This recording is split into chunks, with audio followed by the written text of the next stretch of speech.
Bienvenue dans ce nouvel épisode de Makerside, le podcast des créateurs de Side Project.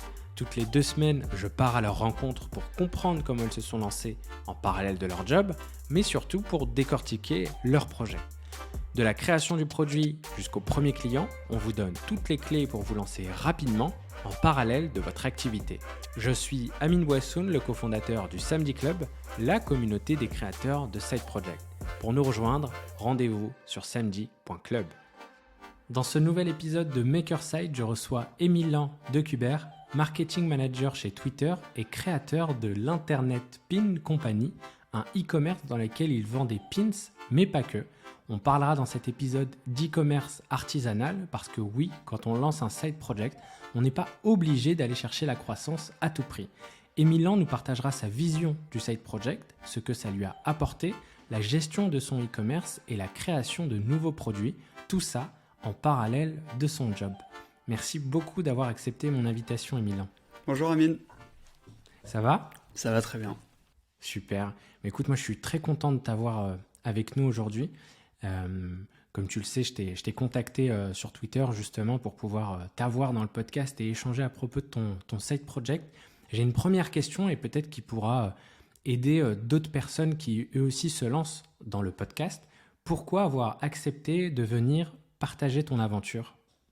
Moi, les side projects, c'est vraiment quelque chose qui me passionne. C'est dur à dire parce que j'en ai pas fait beaucoup, mais c'est quelque chose que j'adore faire et dont je suis assez fier. Donc, s'il y a un podcast qui est lié à ça, ça me fait plaisir d'y participer. Et aussi parce que je pense avoir une vision du side project qui est peut-être différente des autres invités que tu as eu auparavant.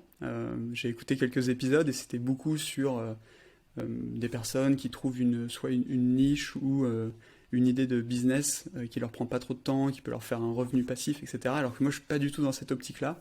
Ça me prend énormément de temps, ça génère pas beaucoup d'argent, et c'est plus sur l'aspect passion, justement, et je pense que ça peut être aussi intéressant pour les gens d'avoir cet autre son de cloche. Mais carrément. Et d'ailleurs, une des questions que je pose en premier dans le podcast, et pour laquelle j'ai plein de réponses différentes, c'est quelle est ta vision, quelle est ta définition du side project ? Pour moi, c'est vraiment ce que je ferais si demain je gagne au loto et j'ai plus à travailler. C'est quelque chose où j'ai pas l'impression de travailler, quelque chose que je ferais sans qu'on me pousse à le faire. Donc c'est vraiment un projet passion. Et après, si ça peut ne pas me coûter d'argent et être assez autosuffisant, tant mieux. Mais c'est vraiment d'abord par passion et par l'envie plutôt que par une opportunité de marché que j'aurais repérée par-ci par-là. C'est vraiment qu'est-ce que j'aime faire et qu'est-ce que j'ai envie de faire en dehors de mes horaires de travail. D'accord. Et avant de rentrer dans le vif du sujet et de rentrer dans le détail de ton projet, est-ce que tu peux te présenter et nous dire ce que tu fais tous les jours, c'est-à-dire ton job à plein temps ? Oui, bien sûr. Moi, je travaille au marketing chez Twitter. Donc, c'est du marketing B2B et on s'occupe de donner envie aux marques et aux agences de faire de la publicité sur Twitter. Et ça passe par de la rédaction de contenu, des événements, toute la batterie de marketing B2B que tu connais. Et pour comprendre un peu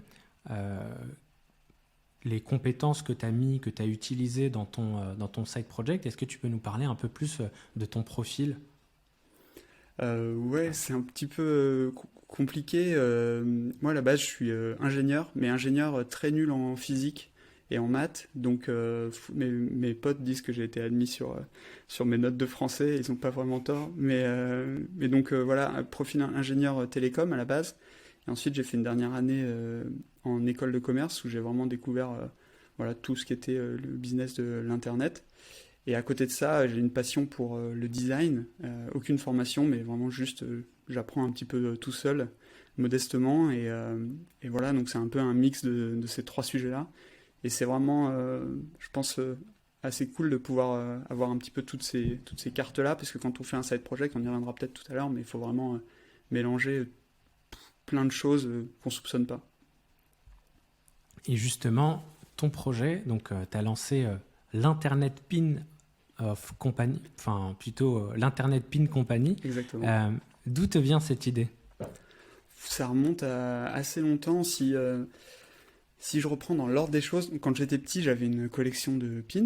Donc j'avais des classeurs, je jouais un peu avec, voilà, pas sans plus. J'ai pas non plus de souvenirs, je vais pas vous faire une illusion biographique totale où je me dis depuis que je suis tout petit, je pense à faire une boutique de pins. Mais donc j'avais tous ces pins-là. Il s'avère que mes parents ont travaillé pendant, je pense, 30 ans pour Bull, qui est un fleuron d'informatique des années 80-90, qui est moins connu aujourd'hui. Mais si vous demandez à vos parents, ils s'en rappelleront. Et donc j'avais plein de pins d'informatique, parce que ce genre d'entreprise en faisait plein pour des réunions internes, pour célébrer des succès, pour des nouveaux produits. Donc j'avais tous ces pins-là que j'ai redécouverts en rentrant chez mes parents un week-end. Et je me suis replongé dedans avec toute cette culture geek que j'avais emmagasinée depuis le temps.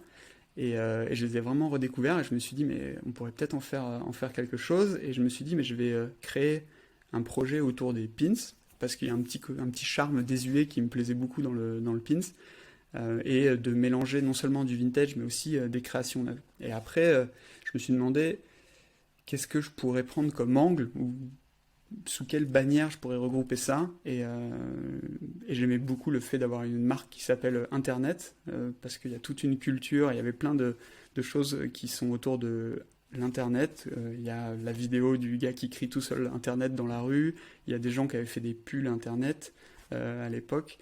Il y avait vraiment plein de trucs autour d'Internet. Je me suis dit, je vais faire l'entreprise. Alors ça va être une fausse entreprise, parce que ça vaut pas grand chose, mais la reine des pins de l'internet. Et ce qui est assez marrant, c'est que les pins et l'internet, ça suit deux chemins qui sont vraiment diamétralement opposés. C'est-à-dire que plus l'internet s'est développé, plus les pins sont tombés en désuétude. Ce qui fait qu'il y a très peu de pins, voire aucun, j'en ai trouvé quasiment aucun, où il y a marqué internet dessus, à part avant que l'Internet Pin Company existe. Mais c'est vraiment deux courbes qui se croisent et diamétralement opposées. Donc je me suis dit, ça va être marrant de faire une marque internet autour du pins. Et après, ça a pris des proportions vraiment beaucoup plus grandes, où là, je fais des casquettes, des t-shirts et des écharpes. Mais ça, c'est pour le fun. Mais le cœur du projet reste quand même le pins. C'est marrant parce que moi, j'ai espoir en faisant ce podcast de me dire qu'il y a peut-être quelqu'un qui va nous écouter et qui va reprendre un peu ton exemple et faire la même chose pour un autre objet qui aurait marqué les années 90. Tu penses que c'est possible ? Je pense que c'est possible, totalement. Je sais pas qu'est-ce qu'on pourrait faire, mais ce qui est bien, c'est que le pins, il n'y a pas de brevet, ou c'est un objet en tant que tel. Parce que si on disait on veut refaire les POG ou on veut refaire autre chose des années 90, il y a des ayants droit. Je crois d'ailleurs je crois avoir vu des étals de POG dans certains supermarchés, donc j'ai peur que ça revienne. Enfin, j'ai peur. J'ai hâte. Parce que là aussi, j'ai les classeurs. Mais ouais, le pin, c'est vraiment un truc génial, parce qu'il y a un côté un peu ringard, un peu cogip, un peu commercial avec sa petite mallette qui a mis le pins, mais vraiment plein d'illustrateurs, plein de designers qui se le sont réappropriés et qui aujourd'hui en ont fait un objet qui est vraiment un mi-chemin entre le gadget et le bijou. Donc c'est vraiment très cool. Moi, j'ai envie qu'on présente encore plus en détail ce que tu fais, parce qu'en fait, tu as plusieurs activités, des activités que j'ai découvertes et aussi des activités que tu m'as partagées lors de notre préparation du podcast. La première, c'est la vente de pins vintage d'une collection que tu as déjà. Ça, c'est la première chose. Exactement. Une collection que j'ai déjà ou que j'ai reconstituée par la suite, mais c'est vrai qu'il y a trois grandes familles de produits qu'il y a sur Internet Pin Company. Il y a des pins vintage, des pins neufs, et il y a une partie que j'appelle panoplie, qui est autour de la marque Internet Pin Company, donc des casquettes. Ceux qui nous regardent sur YouTube, tant pis pour ceux qui nous écoutent sur Spotify, mais ceux qui sont sur YouTube, ils auront la casquette. Et il y a des écharpes et des t-shirts. J'y reviendrai après, mais ouais, le tout début, ça a été vraiment, et même le fond de catalogue, quand j'ai lancé Internet Pin Company, c'était vraiment des pins vintage. Donc il y a toutes les gloires de l'informatique, il y a Apple, Microsoft, HP, Xerox, IBM, ils ont une collection, c'est vraiment, je pense, la marque qui a fait le plus de pins dans sa vie. Et voilà, il y a tous ces fleurons-là. Et Bull, bien sûr, bien entendu. J'avais plein de pins. Vous pourrez aller voir tout ça sur internetpin.co. Mais ouais, ça c'est vraiment le début de Internet Pin Company, c'était la vente de pins vintage. Mais toujours avec derrière cette idée à la tête qui était de créer des pins neufs. Et justement, j'imagine que c'est quelque chose qui est arrivé au fur et à mesure, la création de pins neuves. Est-ce que c'est une galère de créer des pins en 2020? C'est pas tant une galère que ça. C'est pas tant une galère que ça, même si beaucoup des usines qui étaient là dans les années fastes du pins ont disparu maintenant. Donc l'écrasante majorité des pins sont fabriqués en Asie aujourd'hui. Et donc pour en faire fabriquer, il y a plusieurs méthodes. Moi j'ai commencé, quand tu parlais de galère, j'ai contacté des entreprises françaises. Enfin du moins, je croyais qu'elles faisaient en France, mais en fait c'était juste des intermédiaires avec des ateliers en Chine. Parce qu'il faut savoir qu'il y a encore quelques usines qui peuvent faire du pins en France, c'est les mêmes chaînes de fabrication que les médailles. Donc tout ce qui est médaille fabriquée en France, ils peuvent faire du pins. Le problème c'est que les minimums de commande et les frais techniques de création d'un moule sont beaucoup trop gros pour qu'on puisse espérer rentabiliser ça un jour. Moi je prends toujours le minimum pour chacune des séries qui est de 200 pièces. Voilà, après ça s'est pas trop bien passé avec les différentes entreprises que j'ai testées. Du coup, je me suis dit, j'ai fait le malin. Je me suis dit, je vais aller voir sur Alibaba et je vais passer en direct. Et là, j'ai eu des très bonnes et des très mauvaises expériences. C'était un peu pile ou face. Mais le problème, c'est que quand ça se passe mal, il n'y a aucun recours. Puisqu'en fait, ce qu'il faut savoir, c'est que pour récupérer son argent après une commande sur un fournisseur passé via Alibaba, il faut faire ça s'appelle une enquête, ou je ne sais plus le terme, un audit externe pour quelqu'un qui vient vraiment vérifier la qualité. Et vous avez beau montrer que oui, c'est pas du tout conforme au bon à tirer que vous avez signé. Genre il manque la moitié du design sur le pins, mais vraiment ce genre de niveau de bizarrerie. Et on vous dit ok, mais c'est 500 € pour l'enquête indépendante, et quand c'est le prix de votre production, vous n'avez pas forcément envie d'aller plus loin. Donc du coup après je suis revenu vers d'autres entreprises qui étaient des intermédiaires qui eux ont la chance, comme ils centralisent les commandes, ils ont un pouvoir de négociation qui est supérieur et sont davantage respectés et mieux gérés par les ateliers en Asie. Mais ouais, c'est un peu compliqué. Et surtout que toi tu as une obsession de la qualité, ce qui fait que du coup sur les 100 pièces minimum que tu vas commander, tu en enlèves certaines parce qu'elles répondent pas à tes critères de qualité. Ouais, exactement. Il y en a au moins, à chaque batch, il y en a au moins 10 qui vont pas, voire plus. Après, quand je monte à mes potes, ils me disent « mais t'es fou !» Moi, j'ai rien vu, mais je dis « ouais, mais moi, je l'ai vu, ça m'emmerde de le mettre dans l'enveloppe et de l'envoyer à quelqu'un qui a payé pour ce pins. Je veux qu'il soit nickel, parce que je sais que moi, j'aime bien quand je reçois un produit et qu'il est vraiment nickel, depuis le packaging jusqu'au produit lui-même. Donc, j'essaye vraiment de soigner tout ça. Mais oui, c'est pas facile pour mes fournisseurs, on va dire. Je sais pas si j'aimerais bien m'avoir en client, mais en tout cas, au moins, la qualité est là. Et du coup, après, tu as d'autres produits. Et d'ailleurs, il y a une phrase que tu m'as dit qui m'a marqué. Tu m'as dit « Je ne vendrai jamais quelque chose qui ne rentre pas dans une lettre d'envoi simple ». C'est-à-dire que les différents produits, tu vas nous les expliquer, que tu fais, justement, il faut que tu puisses les envoyer assez facilement. C'est un critère pour toi. Exactement, puisque Internet Pin Company, ça a démarré dans ma chambre. Alors je dis ma chambre, mais c'est mon bureau maintenant. J'ai la chance d'avoir un petit bureau, mais c'est vrai que le e-commerce dans un appartement parisien, c'est pas forcément la meilleure idée. J'avais fait un petit tweet là-dessus, j'avais des sacs remplis d'enveloppes et j'avais dit aussi une allégorie de l'e-commerce sans infrastructure, mais c'est vraiment ça en fait. Moi, tout est chez moi, tout est rangé un peu en bordel ici, il y a des cartons un peu partout. J'ai une petite amie qui est très conciliante et très tolérante, donc je croise les doigts pour que ça continue, mais ouais, il y en a un peu partout.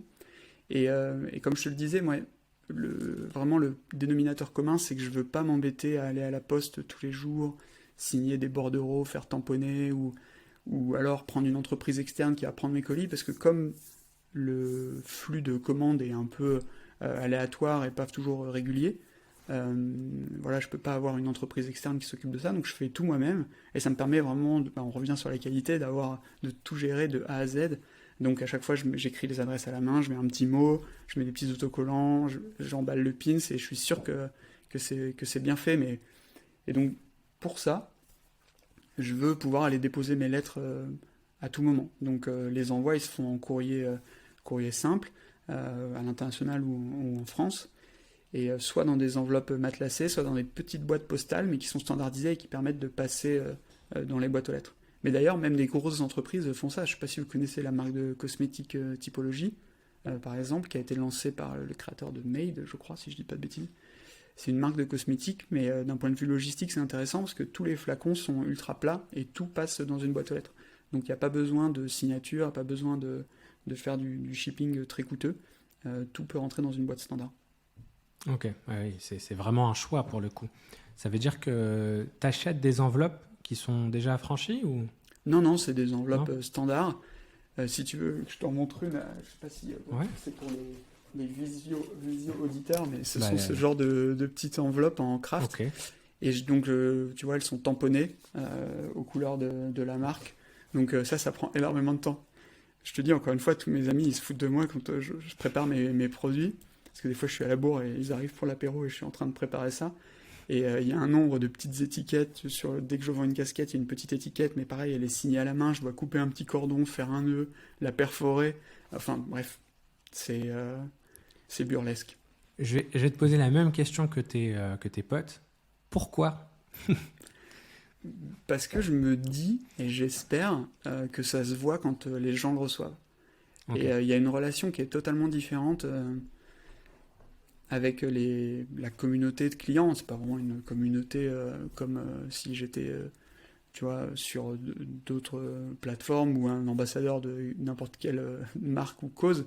Mais c'est mes clients, j'ai beaucoup de clients qui adorent le projet et sont fans et achètent régulièrement les nouveautés.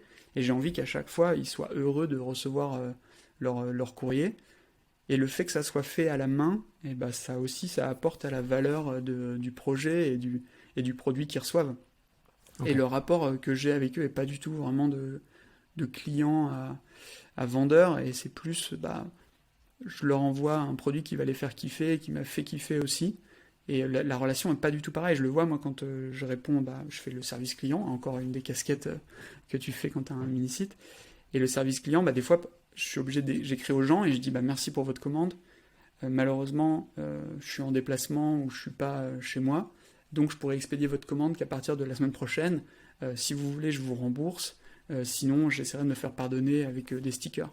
Et à chaque fois, les gens ils disent pas de problème. Je veux juste m'assurer que si jamais ils commandaient pour un anniversaire, ils les attendent. Mais le reste du temps, ils me disent personne n'a un besoin urgent de vie ou de mort de pins. Tout le monde peut attendre un peu, mais ils adorent le fait qu'on leur écrive et qu'ils soient prévenus. Et cette relation-là, c'est pas du tout la même chose que quand tu commandes sur une grosse machine. Ok. Et du coup, on a vu les différentes activités, pas toutes encore, mais il y a la vente de pins vintage due à ta collection ou à ce que tu peux retrouver, la création de nouveaux pins, la création de vêtements, en tout cas tout ce qui peut passer dans une lettre d'envoi simple.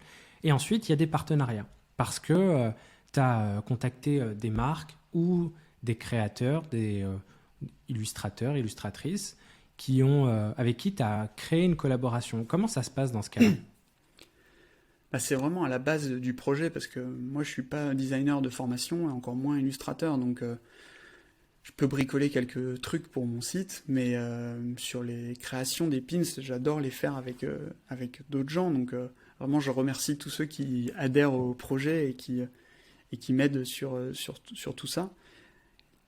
Et donc à la base, oui, j'ai contacté des gens dont j'aimais le travail, et au lieu de les contacter en disant juste je suis fanboy et d'avoir une relation de client, genre je vais acheter tous tes dessins, tous tes prints, je leur dis mais viens on fait quelque chose ensemble. C'est le degré de fanboyisme supérieur. Viens on va travailler, on va construire quelque chose ensemble.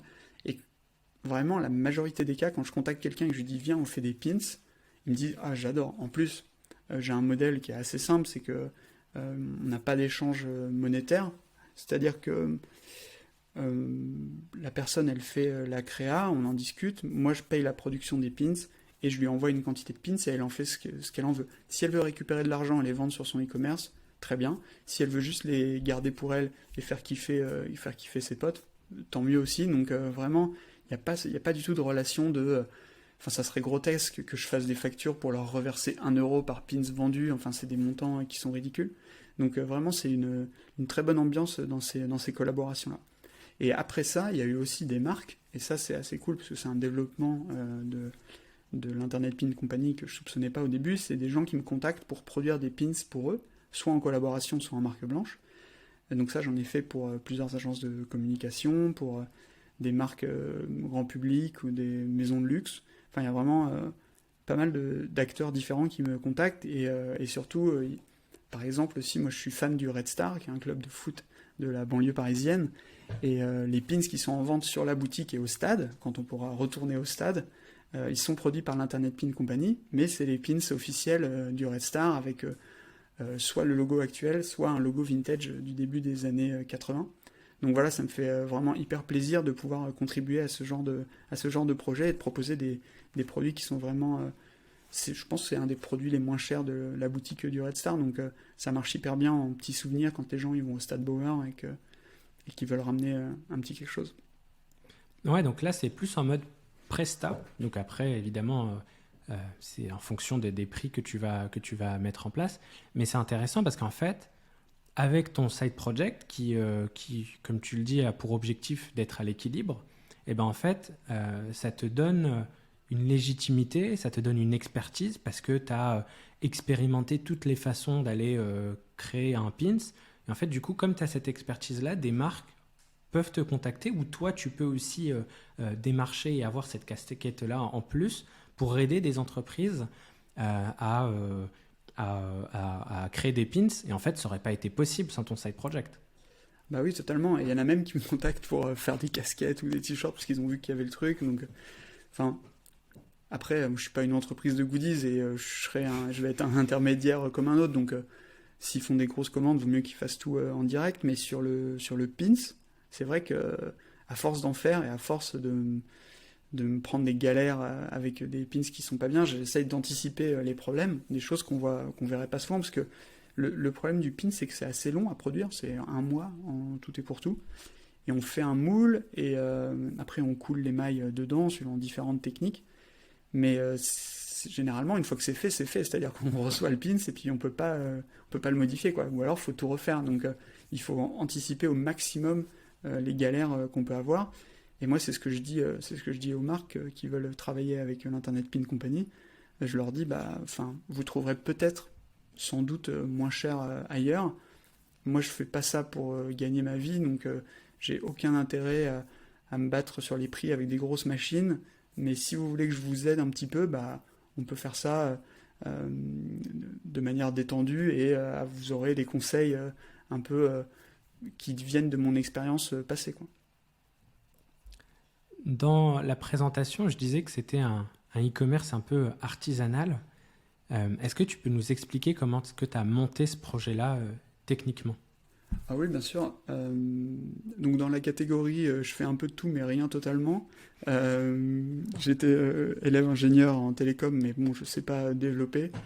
Et du coup, j'ai pris des briques existantes. Et aujourd'hui, il y a vraiment plein d'outils pour faire. Donc mon premier site, il fonctionnait sur Big Cartel. Et il a tenu comme ça pendant plusieurs années. Après, je trouvais ça un peu moche, donc là, je l'ai refait sur Squarespace. Donc c'est un peu plus joli, c'est un peu plus robuste. Le step d'après voudrait que j'aille sur Shopify, mais là, je pense investir plus pour le développement et le design du site. Donc là, je suis encore sur un entre-deux où il y a un éditeur visuel qui me permet de bricoler un site qui ressemble à quelque chose tout seul. Qui est pas mal. Oui, c'est gentil. Ça tient beaucoup avec les formidables photos qui ont été faites par un ami qui s'appelle Guillaume, et aussi les vidéos par Eric. Mais je vous encourage à aller voir tout ça, ça participe grandement à l'univers. Et les photos aussi de l'écharpe qui sont très belles, faites par Thomas récemment. Vous pourrez aller voir tout ça. Et ouais, c'est vraiment, tout est fait à la mano. Il n'y a pas grand-chose... Pour tout te dire, il y a même des éléments que je fais même pas sur Photoshop ou Illustrator, mais c'est des exports Keynote que j'exporte en images, enfin bref. c'est du bricolage, mais ça tient et puis ça fait illusion. L'important, c'est que les gens, quand ils arrivent sur le site, ils se disent pas, tiens, c'est un site cheap, ça me donne pas confiance. Donc, le but, voilà, c'est que ça marche. Je sais que c'est pas le site, le plus grand site du monde, mais les gens, ils sont contents d'aller dessus, ils rigolent parce qu'il y a des petites blagues, et puis ça me suffit. Ouais, parce que c'est vrai, quand on se dit, peut-être pour ceux qui n'ont pas vu encore le site, quand on dit site e-commerce artisanal, ça peut faire peur. Mais en vrai, il y a un gros travail qui a été fait sur l'identité visuelle, les vidéos dont tu parlais tout à l'heure. Et ça, c'est quoi? C'est l'objet de rencontres que tu fais? C'est des partenariats? Des Ouais, prestats? exactement. Non, non, encore une fois, il n'y a pas d'échange monétaire. À chaque fois, c'est des gens qui aiment le projet, que ça soit Guillaume, Thomas ou Eric, pour les photos et les vidéos. C'est des gens que je contacte parce que j'aime leur travail, et de fil en aiguille, on se dit tiens, on pourrait faire quelque chose ensemble, et ça donne ça, mais c'est la beauté du truc. Euh, c'est vraiment dans l'ADN de ce side project là, peut-être pas pour tout le monde, mais d'aider sans vraiment compter son temps et d'en faire un truc chouette. Après, le fait que je fasse pas ça pour générer des énormes revenus, ça détend tout le monde en fait. Parce que moi, je suis Ouais. assez transparent avec eux sur qu'est-ce que je peux faire, qu'est-ce que je peux pas faire. Et pour moi, chaque produit, chaque nouveau produit que je lance, c'est un petit peu comme un mini investissement. C'est-à-dire que au final, en agrégé, à la fin de l'année, il faut que ça s'équilibre. Les pins qui ont bien marché doivent compenser ceux qui ont fait un flop. Et voilà, et si je perds pas d'argent, je suis content. Donc, on l'a bien compris, tu fais pas ça pour l'argent. Du coup, est-ce qu'il y a des choses que tu évites de faire parce que sinon, ça te ferait trop de travail, entre guillemets, ou trop de ventes? C'est une très bonne question. Oui, il y a des choses que... Alors, pas que j'évite de faire, mais que je creuse pas volontairement pour l'instant. C'est vraiment sur la distribution et le marketing, on va dire, à la performance. Par exemple, faire du AdWords ou faire de la publicité sur les réseaux sociaux pour voilà, essayer de vendre des pins. C'est quelque chose que je fais pas parce que au final, si je vends un pins de plus, ça va peut-être me rapporter quelques euros, mais après tout le temps de préparation, de commande, de stockage, voilà, et ça fait grossir aussi les enjeux financiers parce que si tu commences à faire des quantités plus grandes dans tes commandes, bah, il y a plus de stockage et tu as plus de risques de faire un flop.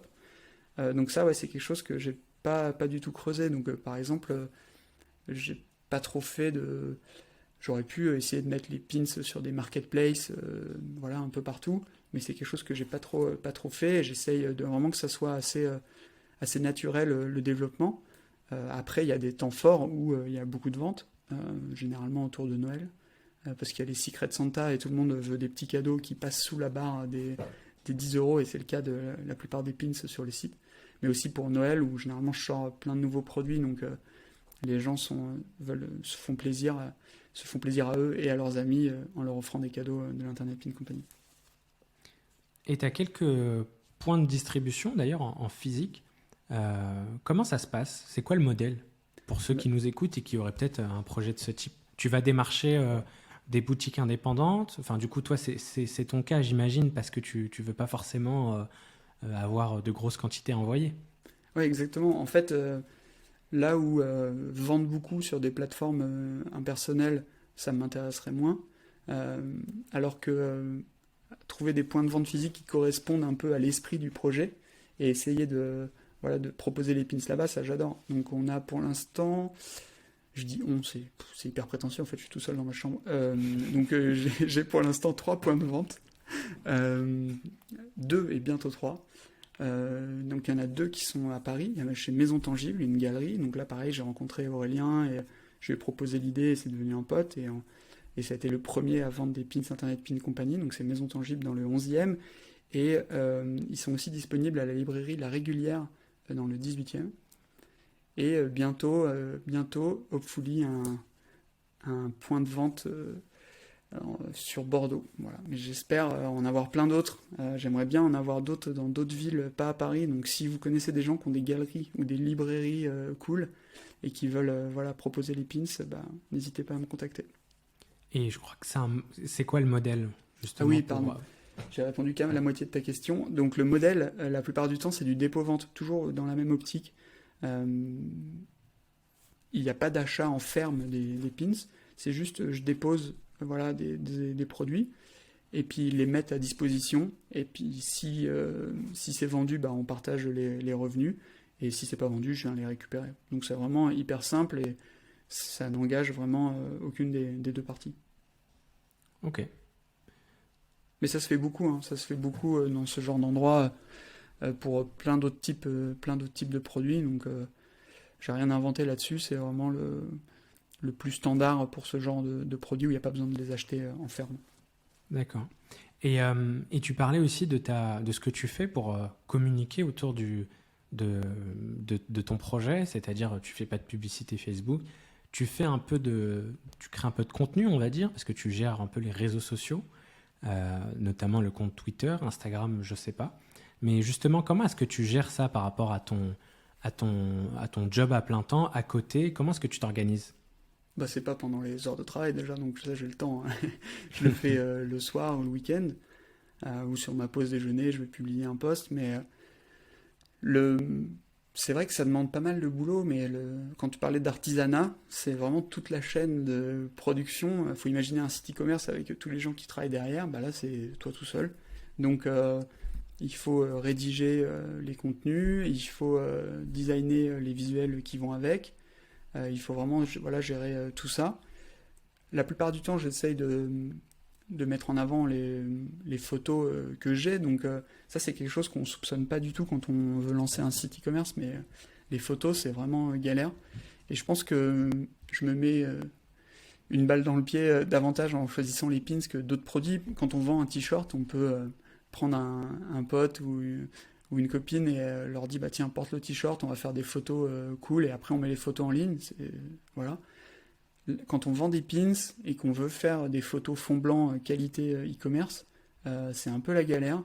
Donc là c'est vraiment artisanal. J'ai acheté une lightbox Amazon à 12 balles et j'ai une espèce de petite LED que je branche en USB avec une batterie externe et je prends en photo avec mon iPhone et des pins qui sont mis sur une plaque de polystyrène toute lisse blanche, et ensuite je repasse tout en Photoshop et comme je suis totalement névrosé, je fais toutes les imperfections, je les gomme avec avec ma gomme Photoshop pour essayer de faire en sorte que le pin soit le plus beau possible, mais ça prend un temps fou. Et c'est là la limite du pin vintage, je trouve, c'est que si on veut bien mettre en avant un objet vintage, c'est compliqué parce que ça demande énormément de temps de préparation et de travail pour au final quelque chose dont on a très peu de quantité.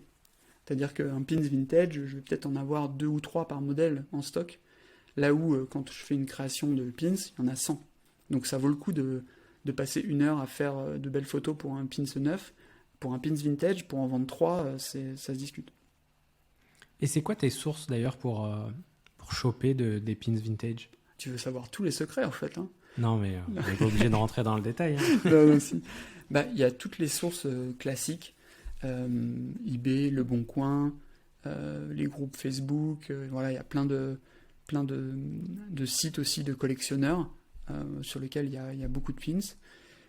Après, il y a les rencontres aussi avec les gens, de fil en aiguille, parce que des fois, une annonce Le Bon Coin, en fait, ça cache une collection. Donc, on discute avec la personne, je lui achète un pins Apple, elle me dit « Ah, mais au fait, j'ai une petite mallette. » Et donc ça, je la vends pas, mais je lui dis « oui, bien sûr, je la veux aussi. » Donc c'est beaucoup dans le relationnel et aussi j'essaye un petit peu bien sûr sur les brocantes, mais malheureusement à Paris il n'y en a pas toujours énormément, c'est plutôt rural, et le problème de l'informatique c'est que c'est souvent des entreprises qui étaient en ville, donc les gens qui travaillaient aussi sont en ville, à moins qu'ils soient partis à la retraite, mais donc il y a assez peu sur les étals de brocantes en région de pins informatiques. Mais bon, à chaque fois je regarde par acquis de conscience.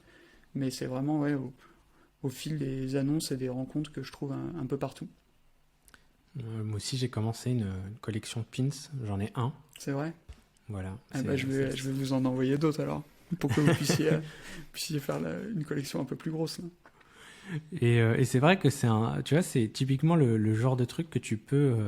En fait, c'est des objets pas du quotidien, parce que en fait, ça dépend de où tu habites. Mais tu vois, je sais que vers chez moi, les brocantes, c'est quelque chose qu'on retrouve assez souvent et je vais souvent me balader là-bas. Des fois, c'est la petite balade du week-end. Mais bah, tu vois, c'est assez intéressant, je trouve assez marrant aussi de se dire que tu vois la petite place où il y a quelqu'un qui vient vendre, qui veut se débarrasser de ces objets, bah, il y a quelqu'un qui en a fait un side project. Et je trouve ça toujours assez amusant en fait de voir que des fois on peut fouiller, que ce soit dans son grenier, sa cave, sa chambre d'ado, et avoir une idée de side project. Bah ouais, totalement. Et le gros du boulot, c'est d'essayer de trouver les pépites parmi l'océan de pins lambda, parce que des pins Mm. publicitaires, il y en a vraiment des millions. Mais et il y a plein de gens qui sont persuadés d'avoir des mines d'or en ayant gardé leur classeur. Mais au final, il n'y a que quelques thèmes qui sont vraiment porteurs. Moi, j'essaye de. Alors, je fais autour de mes passions, encore une fois, parce que j'ai pas l'intention de faire la plus grande collection du monde. Mais moi, j'ai surtout des pins informatiques, des pins de foot, parce que j'adore le foot, et aussi des pins autour de l'espace, parce que le design est toujours assez incroyable. Donc, je regarde souvent autour de ces thèmes quand je vais en brocante. Mais ouais, c'est dur vraiment de. À force, on le voit, on anticipe un petit peu le potentiel, entre guillemets, de revente d'un pins, mais c'est dur de voir les pépites là-dedans. Et surtout, il y en a aussi qu'il faut, des fois, il faut les laver, il faut les nettoyer pour qu'ils retrouvent un peu de leur éclat. Mais voilà, c'est aussi, ça fait partie de la passion aussi de fouiller et d'essayer de dénicher un petit peu ces pépites. Ton side project, c'est un side project qui t'a suivi au fur et à mesure de tes différentes expériences professionnelles. C'est important pour toi d'avoir un side project? Bah, moi, j'adore parce que c'est vraiment des respirations, quoi. On construit quelque chose. Et alors après, des fois, il faut savoir aussi faire des pauses, parce que si on fait que réenchaîner après la journée de travail direct, on doit se dire, bon, je dois préparer 50 commandes, on peut vite facilement baisser les bras. Mais heureusement, je prépare pas du tout 50 commandes par jour, donc voilà, c'est ça aussi, hein, j'ai pas envie de le développer au-delà et de me mettre dans des galères financières et de logistique. C'est vraiment, il faut que ça reste une passion et un plaisir. Ça, c'est aussi un autre principe, c'est si je vendrai jamais, par exemple, sur mon site des pins que je porterai pas moi-même, quoi. Et donc ça, c'est une règle de base, parce que j'ai pas envie de stocker pour stocker. Donc voilà, il faut que ça me plaise, et si ça me plaît, j'essaie d'en trouver un deuxième, et comme ça, j'en vends un et je garde l'autre pour ma collection. Mais ouais, ça donne beaucoup de respiration, et moi, j'adore justement poser cette question-là aux gens quand, par exemple, si je croise des gens en entretien d'embauche. Quand je dois faire passer des entretiens, ma question, à chaque fois, je pose des questions bien sûr liées au poste, mais à chaque fois, moi, je regarde le CV du candidat et je vais tout en bas et je regarde la ligne hobby, et j'espère trouver quelqu'un qui a un projet ou un engagement associatif ou une passion qui le dévore, et je veux absolument qu'on en parle avant la fin de l'entretien, et je veux pas juste qu'il me raconte son école, puisque ça m'intéresse pas vraiment. Donc je veux savoir qu'est-ce qui le fait vibrer en dehors de sa journée de travail. Parce que je trouve ça un petit peu triste parfois quand les gens ils se contentent de faire leur travail, et après ils ont peu de passion à côté. Alors il y en a, leur travail c'est leur passion, donc pas de problème avec ça. Mais vraiment si on peut voilà, échanger sur d'autres projets, j'adore découvrir les side projects d'autres personnes, et on peut échanger surtout aussi sur les galères qu'on a chacun, et des fois ça nous aide à résoudre des problèmes. Et puis, en fonction du side project, ça permet de développer des compétences et de trouver des liens avec le job sur lequel on postule.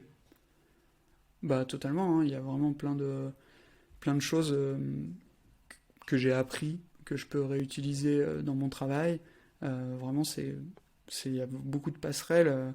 Voilà, je sais pas, j'essaie de trouver un exemple, mais par exemple, tout l'aspect logistique, souvent quand on travaille dans le marketing, on a à envoyer des choses à des clients, on a à faire produire des objets publicitaires, et toute l'expérience moi que j'ai acquise via Internet Pin Company, je peux la mettre à profit de mon boulot pour voilà, éviter les galères, ou dire ça va pas passer parce que les cartons ils sont de telle ou telle forme et donc on peut pas envoyer ça de telle manière. Donc voilà, il y a plein de choses à apprendre et plein de choses à tirer de ces side projects. C'est quoi la suite pour l'Internet Pin Company? La suite, je dirais encore plein de collabs. J'ai une liste vraiment très très longue de gens avec qui je veux faire des pins ou d'autres projets. Donc c'est vraiment développer au fur et à mesure, développer aussi l'offre pour les marques et aussi aller sur des territoires voilà, où on n'attend pas forcément le pins ou du moins où moi je m'attendais pas à aller au début. Par exemple, à Noël dernier, on a produit des pins avec Philippe Valette, qui est l'auteur de Georges Clooney, le super-héros grossier rouge, sur sa deuxième BD qui s'appelait Jean Doux et la disquette molle. Donc ça, voilà, c'est un projet qui était vraiment nouveau pour moi, parce qu'on travaille avec l'auteur, avec l'éditeur, sur voilà, un produit cohérent en lien avec l'univers de la BD. Et je lis pas mal de BD, donc ça m'a passionné. Là, j'essaie d'en développer d'autres avec d'autres BD, mais j'aimerais bien aussi... mon rêve, c'est vraiment de travailler avec la BD ou le cinéma ou les séries, parce qu'il y a plein de séries, par exemple, je sais pas si tu as regardé la série OVNI, qui était sur Canal+ récemment, et c'est une série avec des apparitions d'objets extraterrestres dans le ciel inexpliqués, un peu humoristique, mais ça se passe dans les années 70, 80, 90, je sais plus exactement. Il y a des ordinateurs vintage et il y a un pins qui est au centre de l'intrigue parce qu'il a disparu. Donc là, quand j'ai vu ça, j'étais en train de pleurer. Je me dis, mais pourquoi je l'ai pas su avant? On aurait fait des vrais pins Melodia. Donc je vais essayer de les contacter pour la saison 2. Peut-être que le pins sera encore là dans la saison 2. Mais voilà, faire des ponts entre le réel et la fiction, c'est quelque chose qui me plairait beaucoup. Et faire des vrais faux pins, comme j'ai fait les vrais faux pins de la Cogip, qui était une pastille aussi sur Canal+, il y a quelques dizaines d'années. Mais ça, voilà, avoir des ponts, faire des pins de vraies fausses compagnies, c'est quelque chose qui me plairait. En gros, moi, ce que je trouve intéressant, c'est le côté B2B que tu peux retrouver par rapport au projet. C'est-à-dire que tu as un side project. Toi, c'est un peu évident pour les pins, parce que de base, des pins, c'est des objets publicitaires, et du coup, il y a forcément des gens qui leur vendaient la prestation. Mais je trouve que c'est toujours intéressant, par rapport à son side project, peut-être pour ceux qui nous écoutent, d'essayer de trouver une verticale B2B. Et en gros, de se dire, OK, moi, ce que je fais à la base, je le vends à des personnes lambda. Peut-être que je peux essayer de trouver une verticale B2B comme toi, qui est d'aller contacter des marques et de produire des pins. Est-ce que tu trouves, du coup, pour le coup, que c'est quelque chose qui revient et que c'est quelque chose qui intéresse les marques de plus en plus? Il y a une tendance là-dessus? C'est quelque chose que vraiment je vois, et il y a plein de grosses marques qui s'associent avec des plus petites marques, souvent parce qu'il y a un côté cool et souvent aussi pour succomber aux sirènes de la hype. Mais voilà, il y a plein de grosses marques qui s'associent avec des plus petites marques et ça fait le bonheur des deux. Il y en a une qui paraît plus cool et l'autre qui paraît plus grosse. Mais ça, c'est quelque chose que je vois. Et après, sur l'aspect B2B, de mettre à profit justement ce que tu as appris, ce que tu as emmagasiné comme savoir pour aider des marques, c'est quelque chose qui m'intéresse pas mal, parce qu'en plus, quand tu fais une mission pour une grosse entreprise, bien sûr, c'est plus rémunérateur, mais ça te permet de réinvestir ça sur des paris plus risqués. Par exemple, là dernièrement, j'ai fait une écharpe de foot d'un club fictif qui s'appelle l'Internet FC. Ça demande bien sûr plus de moyens que de faire juste des pins, mais ça je peux le faire parce que y a d'autres marques qui m'ont commandé des pins et qui m'ont fait confiance pour les aider. Donc je pense que c'est un équilibre entre les deux. Le but, c'est pas de devenir une entreprise de sous-traitant de pins, parce que moi d'abord je veux les faire pour moi, mais si ça peut contribuer à pouvoir financer d'autres projets plus complexes ou plus risqués, c'est vraiment parfait. J'ai une question, je ne sais pas si tu souhaites y répondre ou pas. C'était un peu pour essayer d'avoir une vision en termes de volume de ce que tu fais chaque mois avec tes produits. C'est très très simple, hein. Tu peux, je sais pas, compter une petite dizaine de commandes par semaine, ouais, ou plutôt une vingtaine par mois, je pense. Ok. Mais ça dépend vraiment des mois, et ça dépend, le mois de décembre par exemple, je pense que c'est 80% ou 70% du volume de Internet Pin Company, parce que les gens, ils sont fous autour de Noël, et ils veulent faire plaisir à plein de gens autour d'eux. Donc ouais, le mois de décembre, c'est un peu sport, mais bon, on s'y prépare, donc il n'y a pas de problème. Est-ce que tu aurais un dernier conseil ou un conseil à quelqu'un qui hésite ou qui voudrait lancer son side project? Un conseil que tu aurais voulu avoir, par exemple? Peut-être de bien regarder tout ce qui est contrainte logistique, en tout cas s'il veut faire du e-commerce, bien anticiper ça et de se dire, parce que faire produire des choses, c'est assez simple. C'est vraiment mettre en place toute la logistique derrière et être sûr que tout ce qu'on va faire est qualitatif de bout en bout. Parce que si tu envoies le plus beau pins du monde dans une enveloppe qui est flinguée, bah, c'est pas terrible si ça arrive en 1000 morceaux, si ça arrive corné, si ça arrive tordu. Donc voilà, bien anticiper tout ça et le prendre en compte dans la chaîne d'envoi et de production. Trop bien. Bah, écoute, merci beaucoup Émilien pour tous ces conseils, pour nous avoir partagé ton aventure. Où est-ce qu'on peut continuer à te suivre et à suivre l'Internet Pin Company? Eh ben, internetpin.co, ça c'est le site. Donc j'ai pas le .com. Si quelqu'un vend internet.com, qui n'hésite pas à me faire signe, j'achète tout de suite. Donc internetpin.co, et sur les réseaux c'est @internetpin si vous voulez voir des belles photos de pins tout le temps. Trop bien, bah, on mettra tous ces liens dans la description. Merci beaucoup Émilien d'avoir accepté. Je voulais vraiment qu'on puisse échanger ensemble, et aujourd'hui, bah, tu vois, un peu comme toi avec les personnes avec qui tu veux collaborer, bah, moi je vais pouvoir cocher ce nom-là dans ma liste. Je suis très content d'avoir échangé avec toi. Merci beaucoup. Merci. Et bon courage pour la suite de ton aventure. À bientôt, merci beaucoup. Merci d'avoir écouté le podcast jusqu'au bout.